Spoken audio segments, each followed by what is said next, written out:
계정이 10만 계정이 해킹됐다라는 게 저는 그거 처음 들었을 때 어쩌다. 제가 해킹당한 날이 언제인 줄 아십니까? 2020년 6월 25일입니다. 하필이면 6.25예요. 평생 잊을 수 없게. 그러니까 6.25가 어쩌다 일어난 줄 아세요? 방심해서. 네, 개그 친 게 아니라 저한테는 이게 한이 담긴 거예요. 근데 독자들이 오히려 더 확장이 된 거예요. 위기가 기회가 된 것이죠. 네. 너무 재밌다. 안녕하세요. 저는 엠마쌤. 전대진 작가입니다.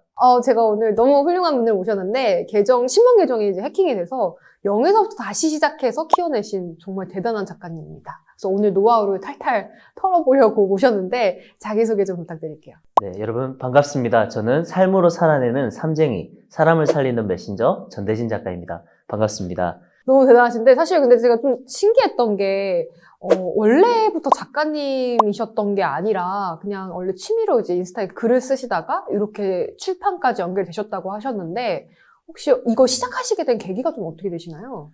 사실 시작하게 된 계기는 뭐 거창한 거고 그냥 했습니다. 네, 저는 원래 어린 시절부터 글을 쓰는 거는 습관이 되어 있었습니다. 그런데 저희 언제부턴가 SNS들이 도입되어 있지 않았습니까? 네, 싸이월드 그리고 또 뭡니까? 카카오 스토리. 그 시절부터 글은 썼었어요.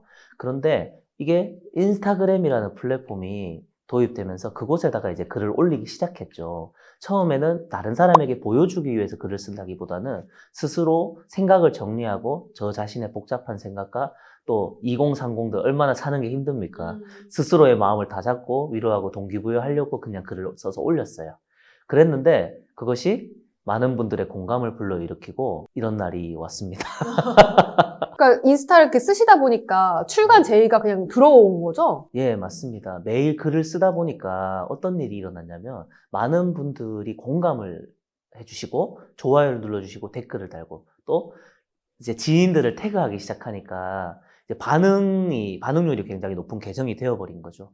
근데 이게 출판사 입장에서 바라보면은 요즘 출판 시장도 굉장히 어렵지 않습니까? 하루에도 수백 권의 새로운 책들이 쏟아져 나오는 세상에서 출판사도 살아남기 위해서 어떻게 해야 될까요? 출판사는 자선단체가 아니란 말이에요. 결국은 출판사도 살아남기 위해서 안정적인 선택을 해야 될 것이고 이왕이면 수요가 확보된 저자를 찾지 않겠습니까? 이것이 요즘 출간 동향인데 네, 출판사 입장에서 보면 저는 수요가 예측이 되고 그리고 이미 이 사람을 통해서 책을 내면 적어도 망하지는 않겠다. 망하지는 않겠다. 이 확신을 주는 게 굉장히 중요하다고 생각해요. 네, 그래서 출간 제의가 늘 왔고 저는 한 번도 출판사에 원고를 투고해 본 적이 없습니다. 저의 책을 더 사랑해주고 더 홍보해 줄 수 있는 출판사를 좀 이런 표현이 적합한지 모르겠는데 제가 골라서 했어요. 근데 이제 요새 진짜 출판 트렌드는 그런 것 같아요. 옛날처럼 막 출판사 문 두드리면서 이렇게 제발 제 책 내주세요 방식이 아니라 맞습니다. 그냥 내 갈 길 가다 보면은 맞습니다. 출판 제의가 들어오고 또 책 출판도 하고 베스트셀러도 이렇게 되시고 네 이렇게 되는데 근데 계정이 10만 계정이 해킹됐다라는 게 저는 그거 처음 들었을 때 어쩌다 그때 어떻게 하다가 그게 되신 거예요? 사실 제가 그때 자고 있었어요. 여러분, 제가 해킹당한 날이 언제인 줄 아십니까? 2020년 6월 25일입니다. 하필이면 6.25예요. 평생 잊을 수 없게. 제가 잠결에 자고 있는데 어떤 메시지가 온 겁니다. 마치 인스타그램 마크, 이제 검정색으로 인스타그램 마크, 인스타그램을 사칭해서 메시지가 온 겁니다. 당신 계정을 뭐 인증하지 않으면은 이것이 계정이 삭제 조치될 거라고 하니까 영어로 온 거예요. 이메일 주소와 그 연락처 이런 것들을 이제 입력을 해야 된다고 해서 저는 막 깜짝 놀라서 잠결에 입력했어요. 근데 입력하고 보니까 뭔가 이상한 거예요. 이미 늦었는 거예요. 다 털려고. 네, 여러분 잠결에는 아무것도 하면 안 됩니다. 그러니까 이게 보통 작은 계정들은 이렇게 안 노리는데 큰 계정들은 팔로워가 이미 이제 많으니까 그냥 이제 가져가서 계정 정체성 아예 바꿔버린 경우들이 있거든요. 뭐 아이디랑 사진 다 바꿔버리고 이제 이런 식으로. 그래서 근데 그거 어떻게 다시 일어나셨어요? 그때 한 3일 정도는 제가 좀 우울했습니다. 3일 정도 제가 그 평생에 기록물들이지 않습니까? 이게 팔로워를 많이 늘렸다 안 늘렸다 이것보다 더 중요한 게 저한테 있어서 성장의 과정이었고 저의 소중한 기록물들과 추억이 담겨 있는 거잖아요. 그쵸. 그래서 되게 망연자실했었습니다. 그런데 제가 해킹당했을 때 많은 독자들로부터 메시지가 왔습니다. 그분들은 동일하게 이런 말을 하셨어요. 작가님, 계정은 해킹당할 수 있지만 작가님을 사랑하고 작가님의 글을 좋아하는 독자들의 마음까지는 해킹할 수 없다. 우리 같이 시작해. 우리가 도와줄게요. 라고 하는 거예요.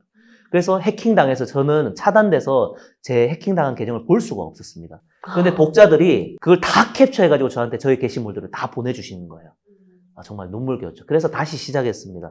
사실 본질이 우리가 팔로워 숫자 늘리는 거, 그거 머리 숫자 늘려서 우리가 뭐 어떻게 하는 게 아니잖아요. 중요한 건 뭡니까? 결국 엠마쌤도 늘 얘기하잖아요. 사람의 마음을 움직여야 되는 거라고. 그게 마케팅의 본질 아닙니까? 이건 전략 따위가 아니더라고요. 사람이 살아가는 방식이지. 그래서 독자분들의 사랑과 또 엠마쌤 강의에서 나오잖아요. 팔로워가 많은데 좋아요 수가 적으면 그만큼 반응도가 낮고 영향력이 낮은 거잖아요. 그런데 팔로워 수가 적은데 알곡들 있잖아요.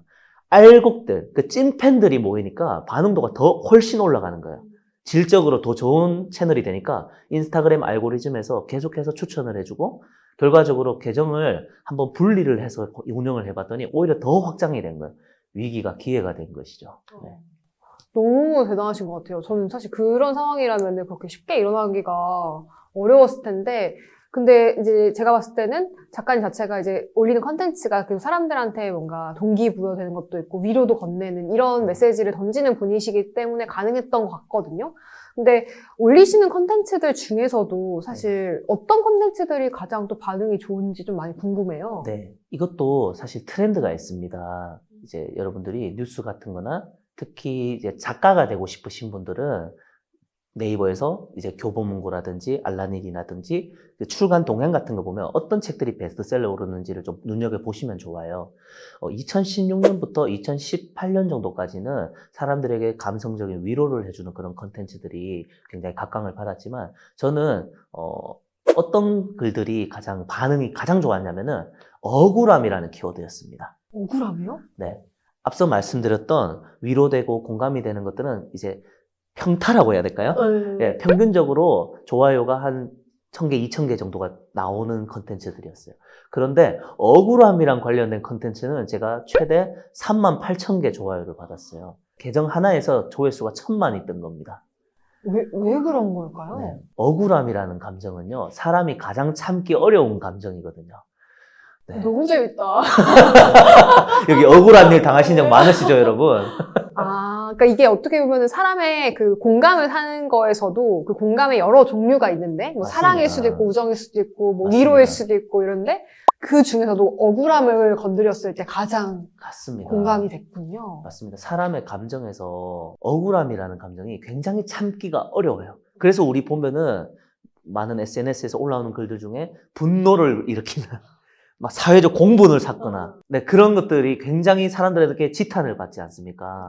그런데 이것을 컨텐츠 제작자의 입장에서 바라보면은 굉장히 많은 좋아요와 많은 사람들의 반응을 일으키는 컨텐츠이지 않습니까? 그렇다고 제가 일부러 그걸 지어낸 건 아니고 제가 억울한 일을 네, 사람이 선하게 살다 보면 선하게 살려고 노력하다 보면 네, 억울한 일을 참 많이 당합니다. 당할 때도 많고요. 어느 날 하지도 않았는 말을 제가 했다라는 식으로 제3자에게서 들었어요. 예, 예를 들어서 이 의자가 나한테는 조금 작네라고 화끈적으로 한마디 했는데 이게 말이 돌고 돌고 돌아서 말이 살이 붙어서 저한테 돌아오는 말이 이 딴 의자 누가 만들었냐, 이걸 의자라고 만드냐, 눈 뜨고 만든 거냐, 갖다 버려라. 화가 나고 억울하고 속상해서 그냥 그것을 짧은 문장으로 적었습니다. 적어서 올렸는데 그것이 이렇게 번져나갔고 내가 얼마나 만만해 보였으면이라는 제 첫 번째 책이지 않습니까? 그 책이 나오게 된 것도 억울한 감정이었어요. 그러니까 어떻게 보면은 작가님은 제가 너무 신기한 게 요새는 자극적인 사진, 그다음에 영상 이런 걸로 막 서로 이제 겨루는 이 시대에서 글로 승부를 또 하시는 분이잖아요. 근데 그러다 보니까 이 글에 딱 그 함축적인 의미를 다 때려 딱 담는 것 같은데 그때도 좀 눈에 띄게 하는 좀 작가님의 노하우가 있다면 어떤 게 있을까요? 일단 저는 텍스트로 승부를 봐야 되기 때문에 사람들에게 바로 쉽게 말해서 꽂히게 해야 되겠죠? 마음에 울림을 준다든지 그렇게 하기 위해서는 저의 전략은 3S입니다. Sharp, Simple, Short. 간결하게, 짧게, 단순하게. 짧은 문장들을 저는 트위터 템플릿을 주로 활용을 합니다. 트위터에다가 이렇게 글을 올리면은 그 글자 수 제한이 있지 않습니까? 사람들이 장황하게 글을 적다 보면 자기가 쓰고 싶은 글을 쓰다 보면 장황해져요. 그 글을 읽으시는 독자분들을 배려한다면은 짧고 단순한 메시지를 전달하게 되거든요. 저는 짧고 단순하게 한 장에 한눈에 보이게 하려고 굉장히 노력을 많이 했습니다.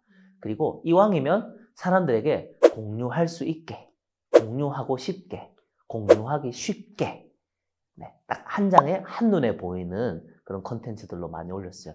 다양한 시행착오를 했었습니다. 손글씨로도 올려보고, 그리고 감성적인 배경에다가도 올려보고, 다양하게 지금도 저는 계속해서 연구를 하고 있고, 좋은 글과 공유되는 글에 책으로 치면 좋은 책과 팔리는 책을 동시에 이루고 싶어서 굉장히 노력을 많이 했습니다. 그러면은 이제 작가님처럼 진짜 만약에 0에서 딱 시작하는 사람들은 뭘 어떻게 해야 될까요? 0에서 시작하는 사람들은 일단 쉽게 말해서 베스트가 되고 싶은 거잖아요. 그런데 계정 혹은 책, 어떤 상품이든 그것이 베스트가 되려고 하면 저는 확신하는 것이 있는데 사람이 먼저 베스트여야 되거든요. 네네. 그런데 이 말이 베스트가 되고 나서 하면 할 사람 아무도 없겠죠. 근데 그게 아니라 저도 워스트였잖아요. 워스트에서 베스트가 되어가는 과정이 필요하거든요. 한 방에 된다고 말해서도 안 되고 그건 사기입니다. 그런 거 없습니다. 매일매일 꾸준하게 하는 것이 제일 중요한 것 같아요. 근데 이게 살다 보니까 그게 제일 힘들더라고요. 매일매일 하는 거. 한 줄이라도 괜찮으니까 글을 쓰는 훈련을, 그리고 그 글을 내 집에서 방구석에서 일기장에 적어두면 아무런 영향력이 없겠죠. 그 글이 부족해도 괜찮아요. 그거를 인스타그램이든 어디든 한번 올려보셨으면 좋겠어요.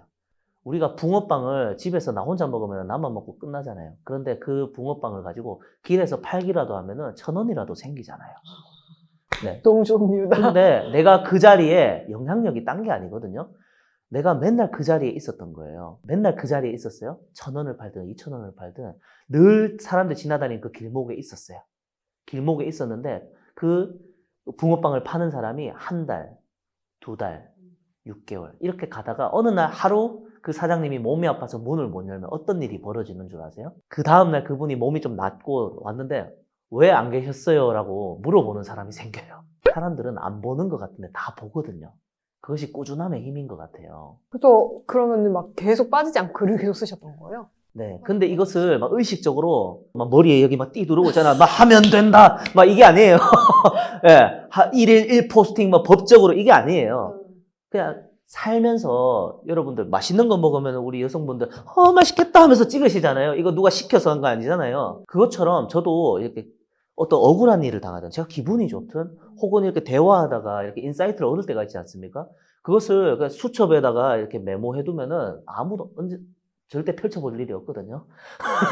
그런데 이것을 공개된 곳에 올리면 저도 보기 쉽고 보는 사람들에게 조금이라도 더 도움이 되는 거잖아요. 나누면 나눌수록 그게 배가 되거든요. 지식도 마찬가지인 것 같아요. 나 혼자 알고 있으면은 아끼다 똥돼요. 근데 나누면요, 돈도 생기고요, 팬도 생기고요, 선한 영향력도 끼칠 수 있어요. 그러면은 이제 글만 열심히 올리면은 그냥 딱 끝나나요? 아니죠, 당연히. 글을 올리고, 여러분, 이거랑 똑같은 거예요. 음식을 만들었는데, 네. 가게에 간판불을 꺼놓으면은 어떻게 될까요? 아무도 안 오겠죠? 아무도 안 하고, 네, 음식 썩습니다. 네, 그렇기 때문에 간판불을 켜야 돼요. 간판불을 켜는 게 뭘까요? 바로 SNS에 게시를 하고, 나서 가만히 있는 게 아니라 사람들한테 알려야 되겠죠. 어떻게 알렸을까요? 사람들한테 처음에 초기에는 팔로워가 전혀 없을 때는 네, 이가 없으면 잇몸으로 사람들한테 보내야 됩니다. 사람들은 네, 여러분 우리가 인스타그램 하다 보면은 막 별의별 메시지들이 온단 말이에요. 그런데 사람들은 이미 기본적으로 사회가 힘들어요. 힘들기 때문에 힘이 되는 글을 보면은 사람들 굉장히 좋아합니다. 초기에 팔로워가 제로부터 시작할 때 사람들한테 좋은 글을 쓰면은 사람들한테 소개했어요. 그러니까 팔로우 해주세요. 이런 막 구걸 하지 않습니다. 그냥 당신이 힘이 됐으면 좋겠어요. 라고, 예, 정말 부족하지만 이 글을 통해서 당신이 오늘 하루 힘내셨으면 좋겠습니다. 그냥 이렇게, 그냥 그 의도가 답니다. 그렇게 하니까, 여러분, 사람이 그래요. 돈 벌려고 하면 돈이 도망간다고 하잖아요. 근데 사람들을 도우려고 하면 돈이 쫓아와요. 마찬가지인 것 같아요. 팔로워 수 늘리려고 노력하면요. 뭔가 잘 안 되면 내가 막 쫓겨요. 그런데 내가 그 일 자체가 너무 좋고 진짜로 그 사람들이 힘을 냈으면 좋겠다는 그런 마음을 가지니까 팔로워가 자꾸 붙고 그 사람들이 또 그렇게 내가 보낸 사람 중에 진짜로 그날 힘들었던 거야. 그래서 주변에 자기 지인 중에 또 힘든 사람이 있든지 그거를 공유하다 보니까 팔로워가 남이 나를 소개하게 만들더라고요. 이게 세일즈와 마케팅 차이 아닙니까? 세일즈는 내 거 내가 팔려고 하는 거고 마케팅은 다른 사람이 내 거 사게 만들고 소개하게 만드는 거잖아요. 그렇게 그러면은 컸어요. 뭐 먼저 댓글도 달아주시고 이런 소통 좀 하시는 네, 편이에요? 초기에는 그렇게 했어요. 근데 이게 너무 많아지다 보면요. 팔로워 수가 제 기억으로 10,000명 넘어가는 순간부터 있죠. 물론 이게 계정마다 좀 다를 수 있겠지만 이게 그분이 전업 작가이시거나 하루 종일 폰을 보시는 게 아니면은 좀 힘들 수는 있어요. 그런데 댓글을 다 답글 달기가 힘들면은 라이브 방송을 적극 활용했고요. 그 인스타그램에 보면은 퀴즈 기능이나 이런 것들이 있지 않습니까? 그쵸, 스토리를 그쵸. 적극 활용하셨으면 좋겠어요. 스토리에 여러분들이 고민하고 있는 거 보내주세요라고 하니까 다 보내주시거든요. 댓글에다가 달면은 제가 답글 달기가 힘들어요. 그런데 스토리에다가 올려주시면 사람들이 원하는 거 다 알게 되고 기록에 남잖아요, 스토리는. 그것이 나중에 책 쓸 때도 쓸 수 있는 거고 사람들의 니즈를 이미 알게 되는 거예요. 그것을 가지고 내가 라이브 방송 몇 시에 할게요라고 하면 사람들이 그때 참여하고 그것이 또 IGTV에 또 남고 사람들과 그렇게 소통을 계속하면서 에너지는 적게 들이면서 더 생산적으로 했던 것 같아요.